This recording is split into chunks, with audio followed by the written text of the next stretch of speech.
ఆయన మన సరిహద్దుల్లో చేసే కొన్ని కార్యాల గురించి నేను చెప్తున్నాను.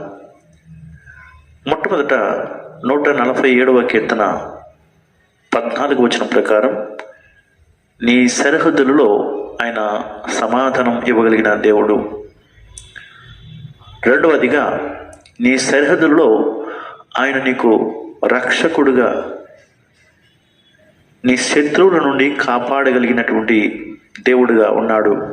మీకా గ్రంథం 5వ అధ్యాయం 6వ వచనంలో మనం చూడవచ్చు. మూడవదిగా, నీ సరిహద్దుల్లో ఆయన నీకు ఒక బలమైన దేవుడుగా, బలాన్ని ఇచ్చే దేవుడుగా, బలపరిచే దేవుడుగా ఉన్నాడు. సమూయేలు మొదటి గ్రంథం 2వ అధ్యాయం 10వ వచనంలో రాయబడింది. నాలుగవదిగా, నీ సరిహద్దులను ఆయన విశాలపరిచే దేవుడిగా మీకా గ్రంథం 7వ అధ్యాయం 11వ వచనంలో మనము చూడొచ్చు. ఐదవది, ఆఖరిగా, నీ సరిహద్దుల్లో నీకు క్షేమం ఇవ్వగలిగినటువంటి దేవుడు ఆయన. యెషయా గ్రంథం 60వ అధ్యాయం 18వ వచనంలో రాయబడింది.